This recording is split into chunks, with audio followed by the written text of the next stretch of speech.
Welcome, ITM friends. I'm Brett here with InTheNow magazine, sitting with.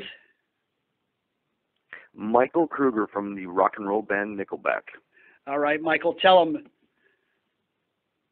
If you're not in the now, you're in the Nothing. That's it.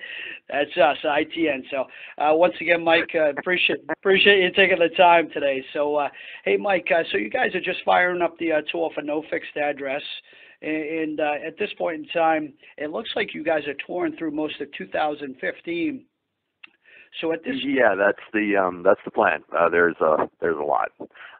There's plenty of work for us to do out there, and the world's a big place. We're going to do the bulk of it in North America, but we are going to get around the whole planet between now and December, and we'll probably even be booking more stuff in the next year. So at this point in your career, tell the people out there, I mean, is this something that you look forward to, or is it kind of a daunting task at this point? You mean going on tour? Yeah, going on tour for that long. Yes. It's a combination of things. It's what we've always done. We've always toured, extensively since the very, very, very beginning. As soon as we could tour, as soon as we could book a tour, we did it, and drove ourselves around and toured Canada in dead of winter with a van. So we've always toured, and we've always toured as much as possible. So it's just kind of a natural thing for us when we come up with new music, we go on tour. That's just what we do, and that's a big part of our whatever you call it, Protestant work ethic or whatever you call it, blue collarness, whatever. We're not scared to work. So that's just part of what we do. We get out there and play for the people. The other part is like you're not going to get these chances forever. So I think you really have to take them when you can. Soon enough, it's over. Sure. Through one way or another, it just ends. And I think you just got to take your opportunities when you can and have a really good time with them. And we do. We have a great time on tour. We love touring. Like I said, it's all we know, really. It's where we grew up. It's where my kids have, been conceived, born, and grown up. It's a part of our life. And it's not like we're leaving home for the first time. Being home is weird. Well, that's great. Well, I'm sure the fans are looking forward to seeing you guys on the road. There's no doubt about it. So the latest record, No Fixed Address, can you kind of take us through the writing process with this particular record, how it all came together? Well, it's all a function of that title. No Fixed Address was something we came up with because we were writing and recording simultaneously we were doing it all around the world. We were in the beginning we started during our European tour, writing and recording backstage at our arena shows throughout Scandinavia and Europe, and then after that tour finalized, we started doing things in Hawaii, in LA, in Vancouver, just wherever we wanted to go. And it really kept things kind of fresh, and that kept the writer's block down because there was spaces for us to rest and sort of regroup and then come back to it fresh and fresh surroundings. In most sessions we were in a different place, about once a month. So it was just kind of a very different experience. It's something we wanted to do for years that just haven't done. I got you. Just to actually not be in just one place for the whole record, and it turns out I had a journalist actually tell me, which I did know this, but I forgot it, is that the Foo Fighters kind of did the same thing. I was just going to bring that up. That's too funny. Yeah. Okay. And they kind of, unbeknownst to us at the time we were doing it, and I'm sure it was unbeknownst to them at the time we were doing it. Right. We did it on a maybe a little bit more of a global scale than them. They experienced studios all over America, right? And that's kind of how they did their thing. But I guess we kind of had some kind of synchronicity of ideas there that led us both to sort of do the same thing, which is it's kind of funny, I think, actually, that we both sort of right at the same time, pretty much. Yeah, exactly. Exactly at the same time. It's pretty weird. Oh, that's fantastic. Sounds like a great experience. And so when you guys, when you go through the writing process, is there someone in the band that kind of takes the reins with it, or is it a collaborative effort that everyone kind of a 25% each has a say into what goes on the record? Well, it's a little more complicated than either of those scenarios that you actually brought. The way it works sometimes, and more as Chad becomes a more prolific songwriter, he brings pieces to us in a more and more complete way. They're starting to come more and more done and thought out and well reasoned and kind of had quality control run through them, enough. But it always does go through the process of, us all sitting down together and giving things an objective listen and going, okay, I think we can retool that, or we can, up the quality of that, or, these lines of lyrics can be better. We can just, because we all kind of know that better is better. And you try not to get too married to your own ideas. That's a hard thing to learn, and just be really objective about what the song needs. And so, when he brings in a song to us, it might be at it's at various stages of completion. Sometimes it's just a guitar riff, and sometimes it's like, here's the verse, here's the chorus. What do you think of these lyrics? Let's write the second verse, and whatever.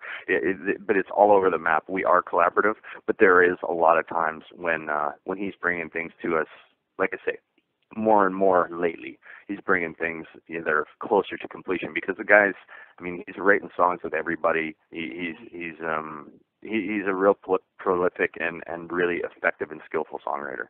I was really surprised to actually see a lot of the folks that he did work with. I couldn't believe, the resume that he does have as far as writing for other people. Yeah, it's ridiculous. It really is. He works with everybody, and just recently he did work with the guys from One Direction, and also That's the crazy. guys from 5 Seconds of Summer. Wow. And it just shows that a good song is a good song, and they know that, and they're gonna those guys are gonna work with the best songwriters in the world, and they called my brother, and I'm really proud of them. That's awesome. That's fantastic. So Yeah. tell me, how do you guys go about picking a single such as Edge of a Revolution? How does that come about? It's kind of a bunch of things. We have feelings about songs when we record them, and then you have to take that and kind of shove it down and then play it for some other people for the first time, because you were there from the beginning of the first clicks of the drum track. So it's like trying to judge if one of your kids is good or not, so it's kind of hard. You do get a feeling, but you don't want to be too emotional about it. You want to try to remain objective, but then when you play it for other people, if you find that they have a similar or say equally profound reaction to it, you might have something. And that's usually it's usually more a matter of kind of confirming what we may already believe about a song, that it could possibly be a single, because there are certain ones that we record and we know they're not, and there's others that you record and you're like, that might have a chance, this could have some mass appeal or whatever you call it, and that's when we play them for like perfectly objective, sometimes strangers, and just play it for them and go, what do you think, and they can be honest with us. And then from there, we'll take them to our advisors, whether it be our management and our radio department. We have our own radio department exclusively from the label, and then the label's radio department. We kind of get everybody's temperature on that. Just we want to consult with as many people that we feel have credible opinions as possible to help us make the right choice. I got you. So tell me, with Edge, but no one tells us what to do. Let's put it that way. So ultimately, it's up to the band. It is up to the band. Yeah, we make our own calls on stuff, and always have. Just because I think that the artists who kind of get told what to do, or what song to release, or what songs to record, or whatever, I think that they're maybe in a position where they might just not have a real profound opinion and kind of depend on those advisors to make those calls for them, and we don't. We make our own calls, and right or wrong, sometimes they're not right, and everybody has that, Sure, of course. Nobody's right all the time, so there's no perfection. No, you gotta. Nobody has the corner on the truth for sure. And sometimes you make a call and it's the right call, and sometimes you make a call and it's the wrong call, and you live with the results. Well, that's interesting you bring that up, Mike, because I've noticed myself. I've been following Nickelback for quite a few years, and it seems like since Silver Side Up, you have progressively gotten more radio friendly. And a lot of times the record company might dictate that, but it looks like actually that you guys did. In fact, I think it was Chad that said quite a bit right around the making of Silver Side Up that he studied all these songs that were charting high, and he looked at them to see what was making them chart so high, and he took that back to the band. Is that kind of the way it worked out? Yeah, that's true. What we would do is we would, together listen to kind of what's making people react, to these songs, and what's, why does this song move people and this one over here doesn't, and try to identify those things and those factors and see if we can. It's just doing intelligence, right? It's trying to figure out what works and why does it work. So he kind of put himself through songwriter school, basically, just a self-imposed kind of education process, and it was an interesting thing to be a part of, because you can still be artistic and have people like it. There's nothing wrong with that. It doesn't. Like for me, I like a lot of really artsy kind of fringy sort of stuff, like stuff that is never going to be, in any kind of mass appeal. And that's what I like. But I also can appreciate when an artist can be true to themselves and be appealing to, a mass of people. That's to me, that's special too. Hey, now tell me something. I was listening to No Fixed Address, and one song that kind of popped out at me was "She Keeps Me Up." And the reason why it did I? Now I could be mistaken, but did I hear a hint of disco in that? It almost had that. Oh shit! Yeah. Oh yeah. No. A hint of disco. Yeah, just a dash, right? It is loaded with disco. It's got an afro. That song has an afro. Who's responsible for that, Mike? It was I remember when we were writing that, and that was in the beginning very collaborative with the music. I didn't really have much of a part in writing the lyrics of that one, but I did have a part in kind of composing the sort of the blood and guts of the music, and we were looking for something, and we just started, with the drum track, we knew what we wanted the drum groove to be like, just a straight ahead funky drum groove, and then we started looking for a bass part that would, kind of be really simple, straight ahead, and a little funky, and we struggled through for a while of just trying different parts and hearing how they were fitting in, and then we came upon this really dead simple, which most awesome funk music is. Right. Is really, really simple. And disco is really simple. It's just all about feel and groove. And we came up with that and kind of just went along with it. And it was kind of a fun ride, to be honest. So I wasn't mistaken. Hell no. I thought you were kidding. I thought you were being kind of like what do you call it? Facetious, like understating the obvious. Because wait. I was gonna say exactly. I can just imagine. if I didn't let on now, the video would completely give it away. That's too funny. So, Mike, I find it interesting the amount of criticism that Nickelback gets. You guys are one of the most successful bands around. You've sold over 50 million albums. It's funny. It kind of reminds. Don't you think that's why? I think that's the question answering itself. You know what I mean? It's completely what it is. It seems so backwards though, because a lot of people seem to hate Nickelback, but obviously there's 50 million plus people out there that love Nickelback. And in the interest, Yeah, well, yeah. I was gonna say, Mike, it reminded me one time Jason Newsted, he responded to someone saying that Metallica had sold out, and his response was, "That's right, we sell out every seat in the house every night." I remember that. I especially like that one too. You know, and that's an interesting way to kind of counter the sellout argument. It's a very clever way of meeting those critics or whatever. Mm-hmm. You know, I think it's just something that comes with a little bit of you know, winning. Because, like, let's face it, no one likes a winner. That's you always see these heroes built and destroyed time and time again. I mean, it's everywhere. It's everywhere. I Tiger Woods got it. The Patriots here in New England. Pardon me? The New England Patriots, we're getting it here. Oh, well, you know what? Yeah, right. You know, who likes a winner, right? No one likes a winner, and they're going to do anything they can do. You know, whoever the they is, are going to do whatever it takes to kind of cut you down to size. People love to cut people down to size, and that's, you know, that's just human nature. We're Romans, man. That's what I've been using when I talk to the media about this thing. Is we're Romans. We don't want to see people win.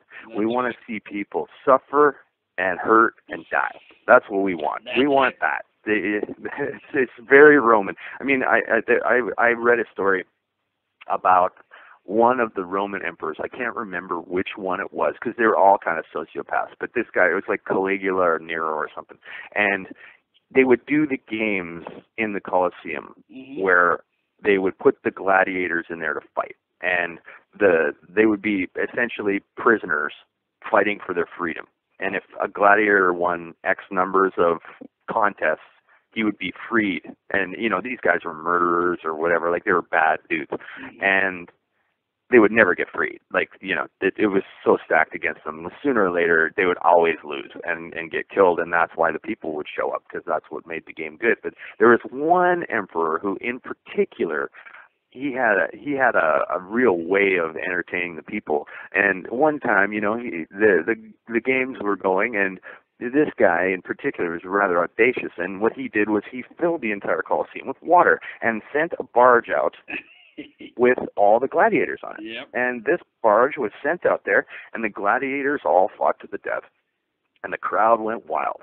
And the Colosseum was full of like sharks and alligators and any number of predators. So if a guy fell off and he wasn't quite dead yet, the animals would eat him. And that was, you know, crowd went nuts on that. A shark's tearing a guy to pieces or whatever, alligator or crocodile, you know, that's great. And the last man standing was like, he was happy because he had, you know, he was like giving his salute to the audience who was going crazy, and the emperor wasn't impressed. And that's when the trap door in the barge opens up, and a lion and a bear and a tiger come out and tear the guy limb from limb. The place goes nuts, brings the house down, you know. But that's what we want. Yes. We don't want a winner. We don't. We want to see somebody win, and then we want to kill them. That's it. It's interesting. And that's a great way to look at it too, though. I tell you, you're exactly right. It seems to me, you know, as I study it, it seems to me, it just so happens I'm in the gladiator pit myself. You know? Exactly. Yeah. And that's a great way of looking at it, you know. Now, Mike, I want to step back real quick. You know, I feel as though there's two albums that are overlooked by Nickelback, and I have to say two of my favorite, Curb and The State. I love Curb. Yeah. I love Curb, and I've seen you guys many times live, and you never play anything off of it. Any chance we can hear something? Okay, so here's the thing. It's sort of like we didn't really know how to write or record songs at those times, and there's a certain amount of you feel like that really wasn't your best work, and you weren't very good at the time, and it would be kind of cool if we could just kind of like take all that out of circulation. And I know that that's like ridiculous, and it's a big part of our history, and also it's a big part of why people might like us is for that music is maybe what brought them in, and we should play it. I agree, we should play it. It's just difficult for us to get past where we were at that time in the infancy of songwriting and recording and playing and singing. We didn't know what the hell we were doing. So it's sort of one of those things where you don't really, a part of you is kind of scared to go back and do that just because it makes you come to terms with it. You gotta go. I agree with you. You gotta go. Hey, listen, Metallica plays Kill 'Em All, right? They do. Well, but they were great the whole time. You see, they're different than us. I love Curb. I think Curb is a great record, and I would love to hear something live off of that. I'd love to hear either Left or Fly. Those would be great songs to hear live. Wow. Absolutely. Thank you. Wow, that's cool. Hey, Brett, we have time for one more question. All right, great. Okay. All right. So basically, let me see. So when you're off tour, Mike, what are you doing? I'm like, this doesn't make for very good media copy or whatever, but I'm just kind of a regular guy. I got a wife who's happy in our marriage, and I got kids who are happy with their father, and I just, you know what? I take care of my family. They're my number one mission in life, is looking after them. So when I'm not touring or making records or whatever, when I'm at home, I'm trying to be the best father, husband I can be, because it seems to be the most demanding job of all. So many people can do so many awesome things, but they can't seem to get it figured out how to be a man, and that's the part that I'm really devoting a lot of time to. Excellent. Well, that's something that's very good to devote your time to. So, well, hey, Mike, I certainly appreciate your time. Thanks for taking 20 minutes to talk to InTheNow magazine. Looking forward to the show on Sunday, and, looking forward to a lot more from Nickelback. Thanks very much. We'll see you there. All right. Take care. Thanks a lot.